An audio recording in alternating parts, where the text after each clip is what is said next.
I slammed on the brakes, staring at the massive steel gate blocking my father's farm. Guards in Greenhaven HOA uniforms stood in front, arms crossed, sunglasses in the fading light. "Can I help you, sir?" the taller one sneered. I was supposed to be the one in control, but my heart was pounding. "This is my father's land," I said, barely keeping my voice steady. "Let me through." The guard didn't flinch. "This property is under HOA jurisdiction. You're not authorized." The words hit like a punch to the gut. They couldn't be serious. What the hell had happened here? As I reached for my phone, I realized something far worse was coming, and I wasn't ready for it. Karen Blake was exactly what I expected. A polished, calculating presence with a smile that could melt steel, but only if you were too stupid to know better. She was the face of Greenhaven HOA, and that meant she was the one pulling strings behind this mess. I first met her through the guards, their grins telling me everything I needed to know.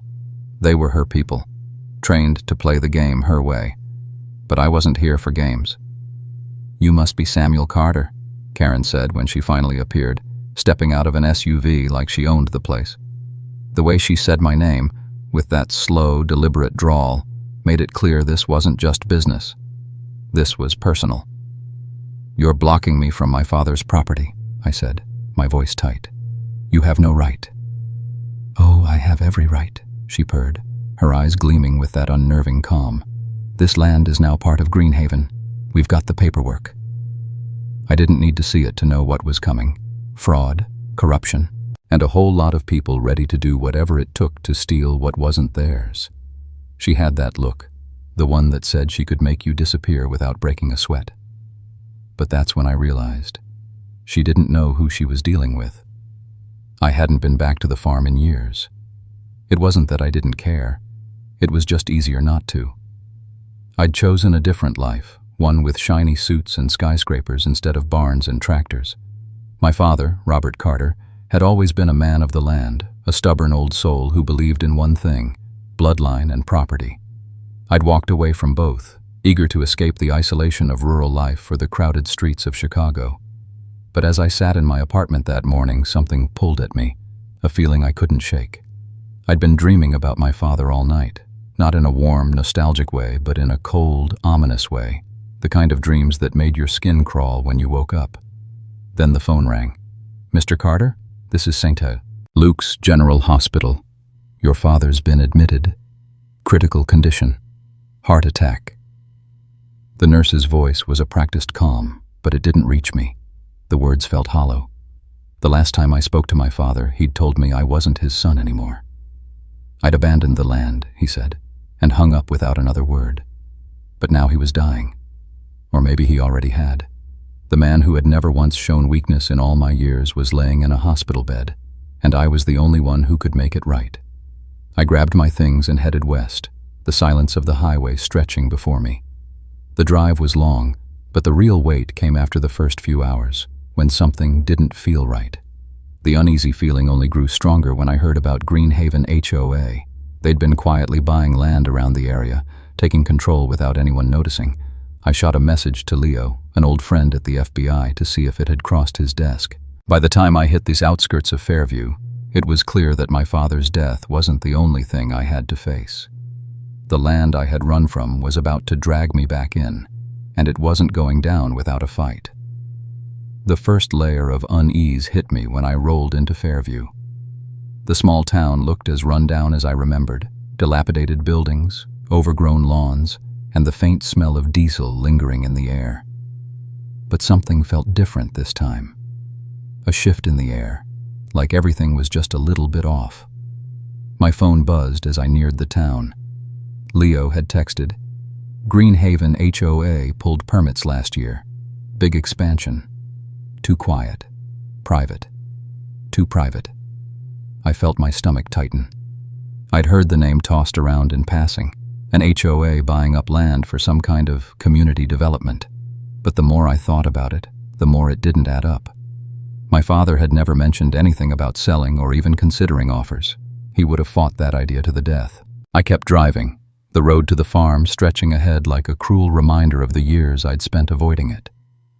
As I neared the last turn, the familiar landmarks, The sagging fence posts, the old gas station, came into view.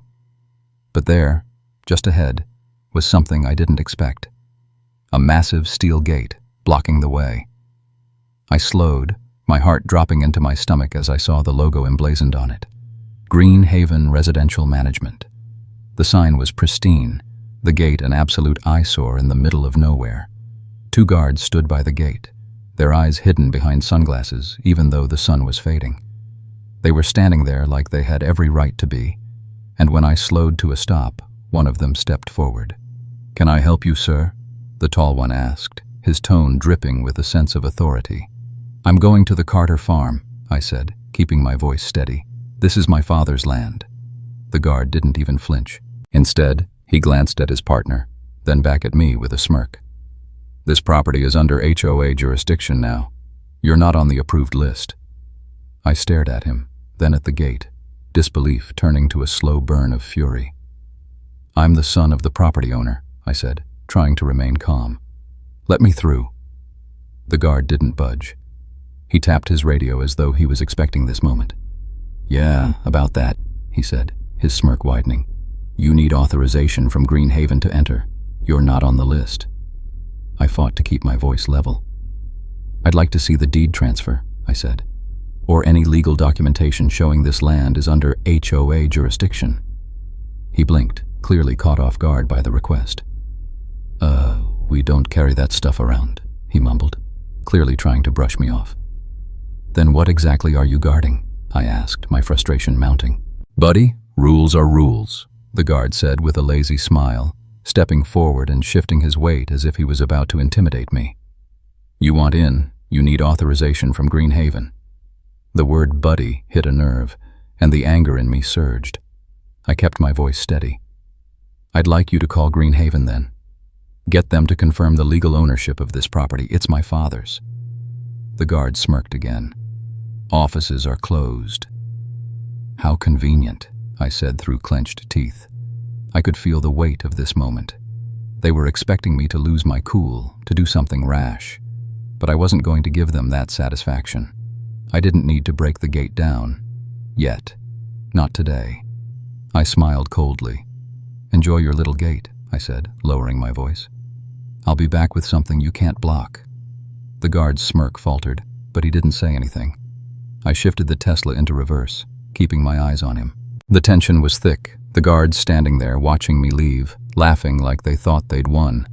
But I wasn't retreating. I was documenting, gathering evidence for the fight that was coming. As I pulled away, I let out a slow breath, the anger simmering beneath my skin. It wasn't just about the gate. It was about what came next. The guards were just pawns, but whoever was behind this, they had no idea who they were dealing with. I drove back down the long, winding dirt road, replaying every second of the confrontation in my mind. The guards had been expecting me. There was no doubt about it. And their behavior was telling. This wasn't some simple HOA dispute. This was something far worse. A well-planned, calculated takeover. I pulled up to the county courthouse just before closing. It was nearly empty, the parking lot a ghost town.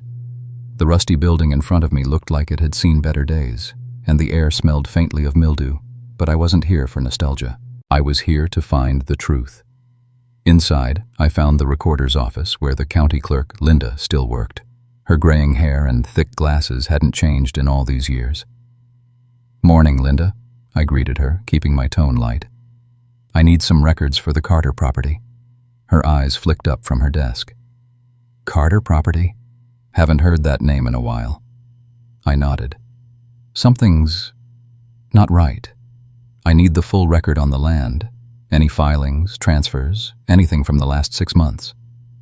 She hesitated, her fingers tapping on the keyboard, before the monitor refreshed with a list of documents. "Here's the last recorded deed transfer," she said, pointing to the 1984 filing, showing my parents' names. "Nothing new since then." Relief washed over me for a brief second, but it was short-lived. Linda's frown deepened as she glanced at the screen again. "That's strange," she muttered. I stepped closer. "What is?" "There's a supplemental filing," she said, pulling up another document. "Filed 5 days ago, but it's not under deeds. It's under administrative notices. My pulse quickened as she clicked on the file, revealing a scan of a document labeled Notice of Property Incorporation into Greenhaven Community Association. My throat tightened. Effective immediately. Authority granted per annexation provisions. I felt the blood drain from my face. This wasn't just a gate. This was an illegal annexation, and whoever was behind it was playing the long game. As Linda printed the documents, I scanned the fine print. The annexation had been signed by a county surveyor who'd been dead for over 5 years. "Linda," I said quietly, "we've got a problem." Her face paled. "That's fraud, Sam. Real fraud." I clenched my jaw. This was bigger than I thought. And it wasn't just about land anymore. I stood in the courthouse parking lot, feeling the weight of what was happening. The land I thought I had left behind wasn't just being fought over. It was being taken. By the time I walked into the courthouse, the urgency was undeniable. Linda Barnes, the county clerk, didn't need much convincing when I asked her for any recent filings on the Carter property. Her fingers flew across the keyboard, the screen flickering as she pulled up the deed transfer from 1984, the last time the property was touched. I exhaled, relieved. My father's name was on it. But then, Linda frowned. "There's something else," she said, clicking into another document. "It's a supplemental filing, filed 5 days ago." The words on the screen hit me like a punch. Notice of Property Incorporation into Greenhaven Community Association. Effective immediately. Authority granted per annexation provisions. I didn't need to read further. My father's land, my land, was being seized under a fraudulent filing. The name on the document, County Surveyor Daniel Collins. My jaw tightened. Daniel Collins had been dead for years. Linda's eyes widened. "This can't be," she trailed off, realizing the enormity of what had just been uncovered. "Print everything," I said, my voice steady despite the fury burning inside me. Linda didn't hesitate. As the papers came out, the reality of the situation set in. This wasn't just an illegal land grab. It was organized, and it had been covered up by people in positions of power. I grabbed the printed documents, my mind already moving to the next step. "Who processed this filing?" I asked, already knowing the answer. She typed in another query. "J. Mallory," she read aloud. My blood ran cold. Mallory was the county clerk, a man known for his ties to developers, always one step away from rumors of shady dealings. This wasn't just a few corrupt officials. This was a whole network of them, and they had been planning this for months. I grabbed the papers and walked out, feeling the pressure of the next move. I needed Leo, and I needed him now. I dialed him as I made my way back to the car. "Leo, it's worse than I thought. Greenhaven HOA filed an illegal annexation of my father's property. The documents are forged, signed by a dead man. Mallory processed it." Leo's response was instant, no hesitation in his voice. "I'm on my way." By the time I reached the farm, my hands were steady, but my mind was already thinking 3 steps ahead. I pulled up to the gate. The same guards stood there, unmoving, their eyes scanning me like they'd seen this all before. The tall guard smirked. "Back again, huh?" "I have certified proof that this annexation is fraudulent," I said, holding up the stack of documents. "If you don't let me through right now, I'm going to the sheriff." The guards exchanged nervous glances. I knew they were under orders. They didn't want to deal with the consequences of letting me through. But they didn't know what I had. The other guard stepped forward, tapping his baton against the steel. "You're not getting through." I kept my voice steady, cold. "I'll be back, and when I do, I'll have everything I need to tear this operation down." I turned and walked back to the Tesla, the quiet hum of the car a stark contrast to the tension in the air. I didn't need to confront them. Not yet. I had the evidence. I had the law on my side. The real battle had just begun, and I was ready to finish it. The next morning I returned to the courthouse, papers in hand. There was no more hesitation. I walked in with Leo by my side, ready to confront the corruption and fraud that had taken root in this small town. The stack of documents felt like heavy artillery, but this time, I wasn't fighting alone. Inside, Linda Barnes, the county clerk, immediately saw the determination in my face. She didn't need an explanation. "You've got the proof?" she asked, already typing up more copies of the fraudulent annexation filing. "I've got everything," I replied, "and today it ends." We headed straight to the sheriff's office. The sheriff, a burly man with an attitude to match, didn't bother hiding his disdain. But the moment Leo and I laid out the evidence, everything changed. "These are serious allegations," the sheriff muttered, but I could see the uncertainty in his eyes. With Leo standing beside me, the sheriff had no choice but to take action. He grabbed the phone and began making calls. Leo gave me a reassuring look. "We've got this," he said, and I nodded. It wasn't just about land anymore. It was about making sure that Greenhaven's operations didn't get away with what they'd done. Minutes later, deputies filed in, their expressions hardening as they took in the scene. The sheriff didn't argue, and the deputies knew what was coming. Greenhaven's grip on the town was slipping fast. The raid on Greenhaven's headquarters was swift. The moment the FBI agents arrived, they kicked down the front door with a battering ram.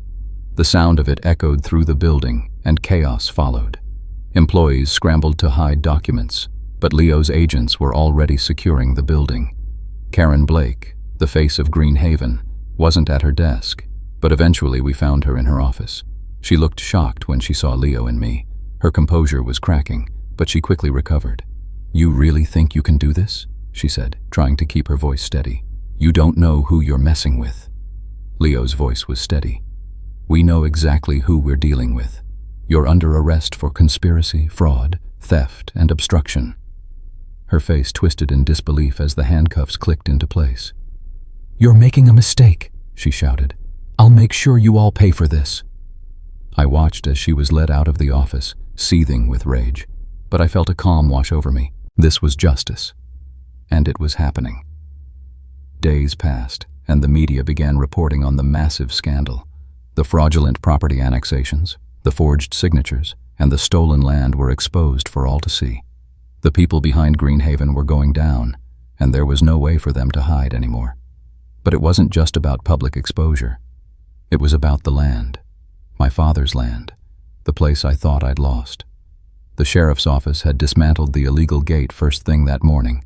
The metal barriers that had been erected without permission were now a pile of twisted metal, a clear symbol of our victory. I drove up to the farm, the familiar sights of the place somehow comforting now. The property, which had been suffocated by Greenhaven's illegal takeover, was finally free. The land felt lighter. It felt like ours again. When I walked inside the house, my father was sitting at the kitchen table, still, but with a glimmer of pride in his eyes. We didn't need to say much. He knew what I had done. We both knew that the battle wasn't just about reclaiming property.